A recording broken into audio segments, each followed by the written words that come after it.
Doctor ortho Ayurvedic oil और capsule, अब दर्द भी घुटने टेकेगा। पश्चिम बंगाल में कैबिनेट विस्तार, अर्जुन सिंह और तपस रॉय सहित 35 मंत्रियों ने ली शपथ। शुभेंदु मंत्रिमंडल में अब मंत्रियों की संख्या हुई 41।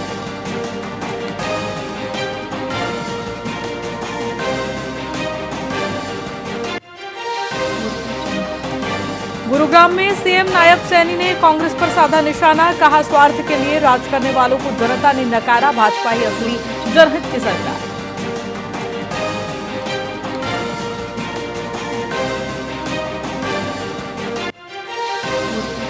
कुरुक्षेत्र में इनेलो के प्रदर्शन से नदारद रहे अभय चौटाला, जिलाध्यक्ष और महासचिव ने संभाली कमान, बढ़ती महंगाई पर सरकार को जमकर घेरा।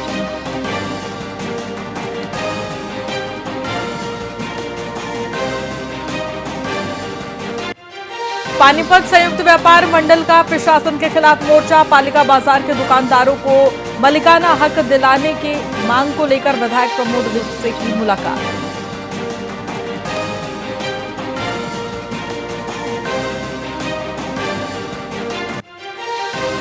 महेंद्रगढ़ में उप प्रधान प्रतिनिधि का साइन बोर्ड घोटाले का बड़ा दावा, बोले जांच से पहले रातों रात बदले बोर्ड, सीएम सैनी तक पहुंचाएंगे ये भ्रष्टाचार का मामला।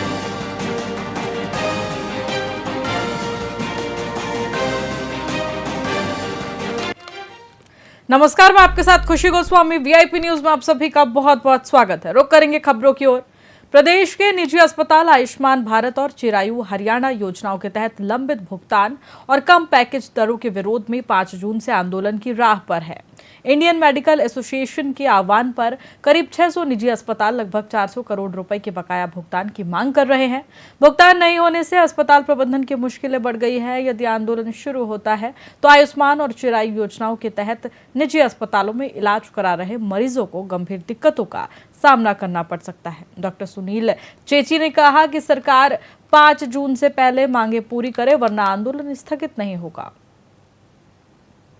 अवजय जी, हमारे एनपैनल हॉस्पिटल जो आयुष्मान सेवा 2018 से दे रहे हैं और चिरायु में 2022 से सेवाएं दे रहे हैं। हमने काफ़ी प्रयास किया है। पहले पेमेंट आई थी, लेकिन अब पेमेंट नहीं आ रही है, सरकार की तरफ से रिलीज नहीं हो रही है और हम मजबूर हैं सेवाएं बंद करने के लिए, क्योंकि अस्पताल के निहित खर्चे होते हैं जिनको चला पाना बहुत मुश्किल हो रहा है। इसलिए हमें मजबूर होकर ये कदम उठाना पड़ रहा है।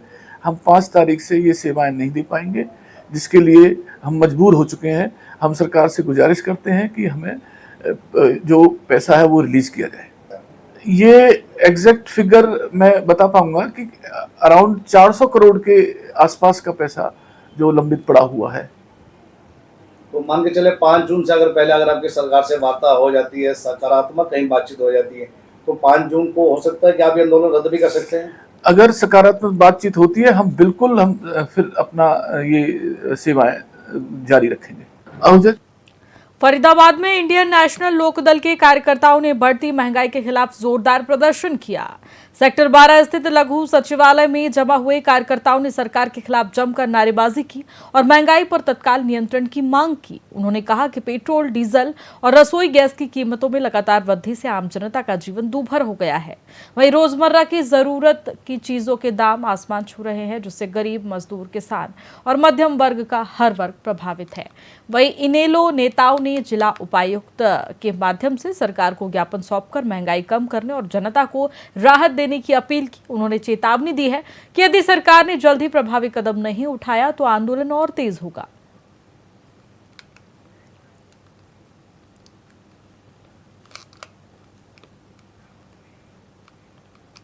फरीदाबाद में अवैध निर्माण को हटाए जाने के बाद अब विकास कार्यों ने गति पकड़ ली है। सैनिक कॉलोनी के पास, जहां 2 दिन पूर्व नगर निगम और जिला प्रशासन की टीम ने संयुक्त तोड़फोड़ अभियान चलाया था, अब एक नई स्लिप रोड का निर्माण कार्य भी पूरा कर लिया गया है। इस क्षेत्र में अतिक्रमण को हटाने के बाद एफएमडीए द्वारा इस स्लिप रोड को निर्माण किया गया, तो वहीं इस महत्वपूर्ण सड़क के बन जाने से फरीदाबाद से गुरुग्राम की ओर जाने वाले यात्रियों को यातायात की समस्या से निजात मिलेगा। भविष्य में इस इलाके में आरआरटीएस और एलिवेटेड रोड जैसी बड़ी परियोजनाओं के निर्माण को ध्यान में रखते हुए प्रशासन ने यह अतिक्रमण हटाने का अभियान चलाया था, जिससे क्षेत्र के विकास को नए पंख लगेंगे। जो तोड़फोड़ की कार्रवाई हुई थी वो फिलहाल सुप्रीम कोर्ट के आदेशों पे जो मंदिर और मस्जिद हटाए थे हमने, उन्होंने आदेश पे रखे सुप्रीम कोर्ट को, उसके बिहाफ पे करी थी। और एफएमडीए ने साथ के साथ यहाँ पे सड़क भी बनाई। कितने और मकान तोड़े जाने बताया जा रहा है कि अभी और भी मकान है जिनको तोड़ा जाना है। ये सड़क चौड़ी करी जाएगी। 50-50 फीट आप देख रहे हैं ना पीछे की तरफ, उसमें 50-50 फीट करके धीरे धीरे जितनी जरूरत पड़ेगी उस हिसाब से साफ करा जाएगा। ये जो कार्रवाई है क्यों की गई है, वजह क्या थी? सुप्रीम कोर्ट के आदेश थे मंदिर और मस्जिद हटाने के। जैसे यहाँ मस्जिद था जी, आगे मंदिर था, हमने वो भी हटाया था। कोई ऐसा कोई प्रोजेक्ट भी आ रहा है यहाँ पे, एक कॉरिडोर आ रहा है, हनुमान मंदिर है वहाँ पे ऊपर हाईवे से, वहाँ से आरआरटीएस का एलिवेटेड रोड आ रहा है जो काटा फ्लाईओवर तक जा रहा है, जिसके लिए इसे धीरे धीरे जितनी जरूरत पड़ेगी उतना चौड़ा करेंगे। जो मकान तोड़े गए हैं क्या ये वैध थे या अवैध थे? टोटल सरकारी जमीन है। सरकारी जमीन? कौन से विभाग की जमीन थी? नगर निगम की है जी, एमओआर की। जो तो फरीदाबाद में राजस्थान पुलिस ने नकली नोट छापने वाले एक बड़े गिरोह का भंडाफोड़ किया है, जहां दौसा कोतवाली थाना पुलिस ने गुप्त सूचना के आधार पर बसंतपुर इलाके से एक युवक संतोष को गिरफ्तार कर लिया गया है। तलाशी के दौरान उसकी कार से 3 प्रिंटर, कुछ संदिग्ध नकली नोट और अन्य सामान भी बरामद हुआ है। वही आशंका है कि इन प्रिंटरों का इस्तेमाल नकली नोट छापने के लिए किया जा रहा था। ये गिरोह केवल एक जिले तक सीमित नहीं है, बल्कि इसके तार कई राज्यों तक फैले हुए हैं। वहीं दौसा में पहले आयुष मीणा नाम के युवक को 80 नकली नोटों के साथ पकड़ा गया था, जिसके खुलासे के बाद फरीदाबाद में ये बड़ी कार्रवाई हुई। पुलिस गिरोह के अन्य सदस्यों की तलाश में जुटी है। हाँ, ये दौसा पुलिस स्टेशन कोतवाली पे एक मुकदमा दर्ज हुआ था, जिसमें 40,000 नकली नोटों के साथ एक व्यक्ति को अरेस्ट किया था। उस व्यक्ति ने नोटों का सोर्स यहाँ दिल्ली से बताया था, उसके इन्वेस्टिगेशन के लिए आए थे। यहाँ से डिटेन करके और नोट छापने के लिए प्रिंटर और कुछ जाली नोट यहाँ से बरामद किए। तो ये गाड़ी से पकड़े गए हैं सर या घर से पकड़े गए हैं? हाँ, ये घर के पास ही गाड़ी में लोड कर रखा था इन्होंने, गाड़ी से ही डिटेन किया। ये वही मामला है जो दौसा में हुआ था? हाँ जी, उसी के इन्वेस्टिगेशन। एक कुलदीप गुजर का नाम आ रहा है सर, वो कौन है? वो यहाँ से है या कहाँ से? नहीं, दौसा से ही रिलेटेड है। हाँ, ये 12वें अंतर्राष्ट्रीय योग दिवस के उपलक्ष्य में पलवल जिले में आयुष विभाग ने तैयारियां शुरू कर दी है। इस वर्ष योग दिवस नेताजी सुभाष स्टेडियम में धूमधाम से मनाया जाएगा। लोगों को योग के महत्व के बारे में जागरूक किया जा रहा है। योग सहायक सरकारी विभागों, कॉलेजों और अन्य स्थानों पर योग कराकर लोगों को इसके लाभ बता रहे हैं। आधुनिक जीवन शैली में योग को अपनाना अत्यंत आवश्यक है, ताकि एक स्वस्थ जीवन शैली जी जा सके। वहीं योग दिवस का ये आयोजन लोगों को निरोगी काया के लिए प्रेरित करेगा और समुदाय में योग के प्रति जागरूकता भी फैलाएगा।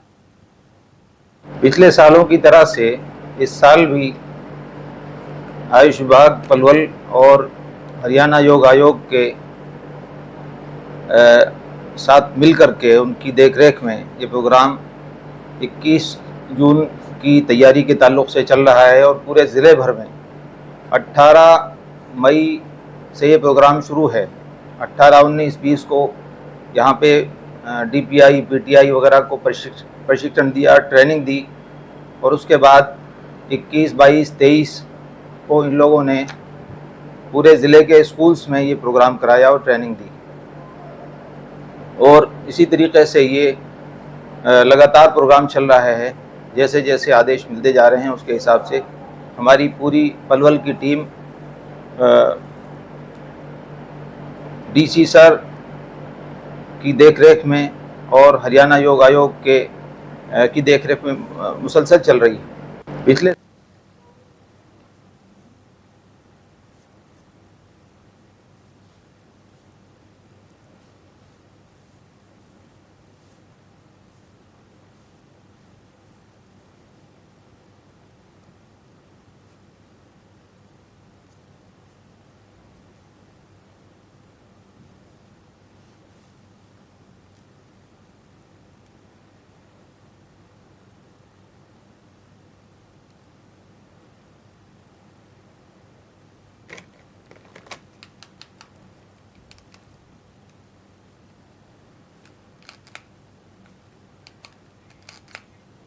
खाटू श्याम जाने वाले भक्तों के लिए एक बड़ी खुशखबरी आई है। केंद्रीय मंत्री राव इंद्रजीत सिंह ने रेवाड़ी से रींगस के लिए नई ट्रेन सेवा को हरी झंडी दिखाकर रवाना किया है।